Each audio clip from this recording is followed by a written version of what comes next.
Hello दोस्तों, स्वागत है आपका हमारे यूट्यूब चैनल DSR वर्ल्ड के अंदर। और आज हम बात करेंगे फीवर के बारे में। फीवर जैसा कि आप सभी जानते हैं कि बहुत सारी जगहों पे आपने पढ़ा भी होगा कि फीवर अलग अलग तरह के होते हैं। तो ये बात सही है, फीवर अलग अलग तरह के होते हैं और फीवर का जो ट्रीटमेंट होता है वो भी अलग अलग तरह का होता है। फीवर के ऊपर जो है तो बहुत सारे अलग अलग ट्रीटमेंट लेने की ज़रूरत हमें पड़ सकती है, क्योंकि वो अलग अलग कॉज ऑफ ओरिजिन से होता है। फिर फीवर जो है तो अलग अलग तरह का होगा, तो उसके लिए अलग अलग मेडिसिन होंगी। पर होम्योपैथिक के अंदर जो है तो सही तरह से उसको ट्रीटमेंट किया जाता है अलग अलग मेडिसिन के ज़रिए। लेकिन एलोपैथिक के अंदर अगर कॉमन फीवर है तो हम उसके लिए क्या इस्तेमाल करते हैं? फीवर के लिए जो है तो होम्योपैथ अलग अलग मेडिसिन इस्तेमाल करता है। लेकिन एलोपैथ की अगर बात की जाए तो एलोपैथी के अंदर ऐसा कुछ भी नहीं होता है। एलोपैथी के अंदर अगर बात करें तो हमें हर फीवर के लिए एक ही मेडिसिन दिखाई देती है, जो है तो पैरासीटामोल। और एंटीबायोटिक इसके अंदर अगर देखा जाए तो कॉमनली यूज़ होती है सिफिक्सिम या फिर और कोई दूसरी एंटीबायोटिक्स।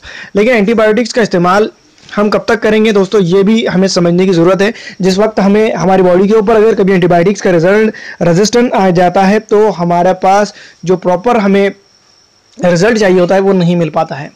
तो एंटीबायोटिक के अंदर जो है सबसे ज़्यादा भरोसा ना करते हुए हमें ऐसी चीज़ों के ऊपर, फीवर को ख़त्म करने के लिए ऐसी चीज़ों के ऊपर भरोसा करने की ज़रूरत है जो हमें परमानेंट उसका सलूशन दे, ना कि उसको पायलेशन या उसको दबा दें।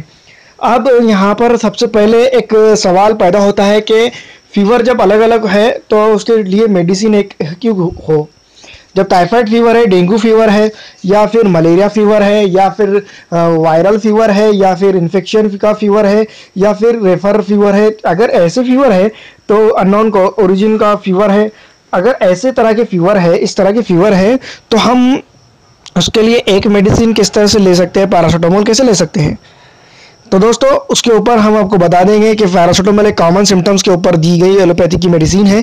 लेकिन ऐसी कोई मेडिसिन हमें इस्तेमाल करने से पहले सोचना समझना चाहिए, क्योंकि जो मेडिसिन लीवर के थ्रू हमारी बॉडी के अंदर जाती है उसके लिए पोस्ट रिकवरी की ज़रूरत होती है। और होम्योपैथी के अंदर हमें ये पता लगाना ज़रूरी होता है कि फीवर कौन सा ओरिजिन वाला है। फीवर के लिए हमें सबसे पहले ये करना होगा कि हमें ओरिजिन पता लगाना होगा। डेंगू फीवर है, मलेरिया का फीवर है, या फिर टाइफाइड फीवर है, या फिर वायरल फीवर है।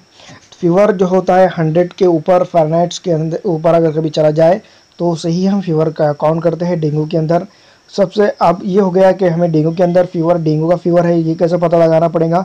इसके लिए टेस्ट होते हैं बाज़ाब्ता, और लैब टेस्ट के बाद ही हमें पता चलेगा कि कौन सा फीवर है।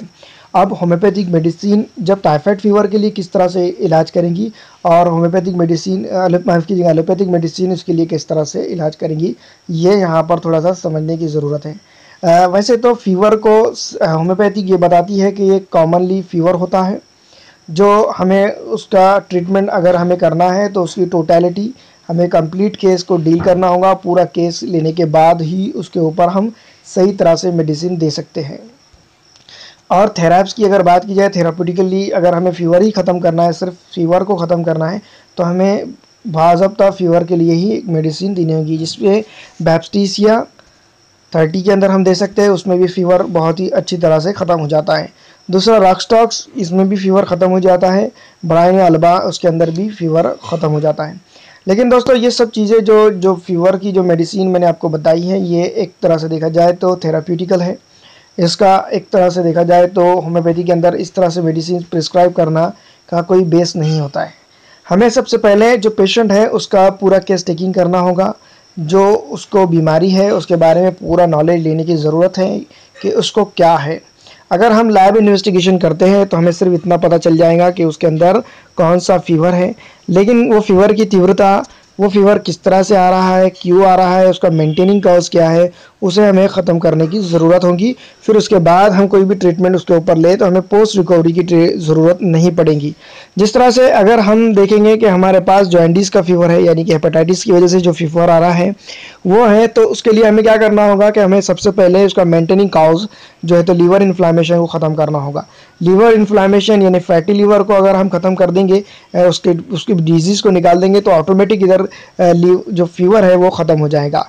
अगर हम सिर्फ फीवर के ऊपर इलाज करेंगे, फीवर का अगर हम ट्रीटमेंट करेंगे तो फैटी लीवर जो है तो वो नहीं ठीक हो पाएगा। फिर कुछ दिनों के बाद जो है तो हमें फिर से वही पेशेंट अपने पास वही कंप्लेंट लेकर आएगा कि डॉक्टर साहब आपने हमें फीवर का ट्रीटमेंट दिया था लेकिन वो ठीक नहीं हो पाया है। तो दोस्तों इसमें बहुत ज़्यादा रिस्क हो सकता है आपका पेशेंट टूट जाने का। तो यहाँ पर हमें क्या करना होगा कि सबसे पहले उस पेशेंट का मेंटेनिंग कॉज पता करना होगा कि उसके जिस्म के अंदर, उसकी बॉडी के अंदर कौन सी ऐसी बीमारी है जो मेंटेन कर रही है उसकी डिजीज़ को। उसके बाद ही हमें उसको बताना होगा कि आप ये चीज़ छोड़े, आपको परहेज कराना होगा पेशेंट के लिए, जो 4 दिन 5 दिन या फिर 1 हफ्ता या 2 हफ्ते का भी हो सकता है। और बहुत सारे क्रॉनिक पेशेंट होते हैं जिसके अंदर जिसको हमें आमतौर पर पेशेंट ही ये कहता है कि डॉक्टर साहब मुझे हड्डी का बुखार है जो 5 साल से, 4 साल से, 10 साल से, 20 साल से ऐसा है। तो ये बहुत सीरियस केस होता है, क्रॉनिक केस इसको हम कहते हैं होम्योपैथी के अंदर। तो ऐसे पेशेंट के ऊपर हमें थोड़ा सा रिसर्च करने की ज़रूरत होती है। इसका ऑक्यूपेशन पहले क्या था, फिर उसका अभी का ऑक्यूपेशन क्या है, वो किस तरह से लाइफ गुजार रहा है, किस तरह से खान पान है उसका, क्या खान पान में ज़्यादा उसको पसंद है, क्या चीज़ उसको पसंद नहीं है। अगर उसकी के अंदर उसकी बीमारी का हमें राज मिल जाए, उसके बाद हम उस बीमारी को जड़ से ख़त्म कर सकते हैं, यानी कि फीवर को हम जड़ से ख़त्म कर सकते हैं। अन्यथा अगर हम वैसा नहीं करते और अनप्रेजुडाइज का ऑब्जर्वेशन की तरह हम दूसरे एलोपैथ की तरह अगर कभी उसको ट्रीटमेंट देंगे तो वो कुछ दिनों के बाद हमारे पास से चला जाएगा आगे की ओर, क्योंकि उसका ट्रीटमेंट जो जितना होना चाहिए था वो ट्रीटमेंट उसको नहीं मिल पा रहा है और वो हमारे पास से आगे की तरफ चला जाएगा। तो दोस्तों ये सब चीज़ें थी कि होम्योपैथ को सब चीज़ें देखने के बाद ही मेडिसिन प्रिस्क्राइब करनी चाहिए। अब बात रही एलोपैथी की अंदर, तो एलोपैथी के अंदर मैं आपको बता दूं कि टाइफाइड को भी वो पैरासीटामोल से ट्रीट करते हैं, डेंगू को भी वो पैरासीटामोल से ही ट्रीट करते हैं और मलेरिया को भी वो पैरासीटामोल से ही ट्रीट करते हैं। और रही बात अननोन कॉज ऑफ ओरिजिन का फीवर है तो उसको भी वो पैरासीटामोल से ही ट्रीट करते हैं। तो ये सब चीज़ें, जबकि ये सब चीज़ें नहीं होनी चाहिए। जब हमें जो प्रॉपर ट्रीटमेंट है, जो मेडिसिन हमें लग रही है, जो डिजीज़ उसके अंदर मौजूद है उसको हमें ट्रीट करना चाहिए। हमें not as a patient treat करना चाहिए, नॉट एज अ डिजीज़ हमें ट्रीट करना चाहिए, बल्कि हमें जो पेशेंट है एज एन अ होल उसको ट्रीट करना चाहिए। फीवर एक आसान समस्या नहीं है, फीवर बहुत डेंजर चीज़ है, उसको सब तरह से देखा जाए तो समझ कर लेने की ज़रूरत होती है। अब बात करेंगे दोस्तों कि जो होम्योपैथ ट्रीटमेंट देते हैं, जो होम्योपैथ जो ट्रीटमेंट देते हैं टोटलिटी के ऊपर, और उसके बाद भी अगर फीवर ख़त्म नहीं हो पा रहा है तो कहीं ना कहीं डॉक्टर की चूक होती है कि वो सही तरह से उस फीवर को ख़त्म नहीं कर पा रहा है, क्योंकि उसने केस टेकिंग में कहीं ना कहीं मिस्टेक किया है। केस टेकिंग के ऊपर भी हम वीडियो बनाए हुए हैं, आप लगा तो आप हमारे यूट्यूब चैनल पे उसको देख सकते हैं। तो ज़रूरी पे डॉक्टर के लिए ये होगा कि पहले सबसे अच्छे तरह से केस टेकिंग करें, उसके बाद कॉज ऑफ ओरिजिन यानी कि मेंटेनिंग कॉज पता लगाएं, फिर उसको ख़त्म करने का कहें, फिर उसके बाद उसके ऊपर मेडिसिन अच्छी तरह से प्रिस्क्राइब करें और उसके डोसेज की बात रह गई, डोसेज उसको अच्छी तरह से दें। ये सब चीज़ें अगर हम करने में कामयाब हो जाते हैं तो हम हमारे पेशेंट को 100% तरीके से रिज़ल्ट दे रहे हैं।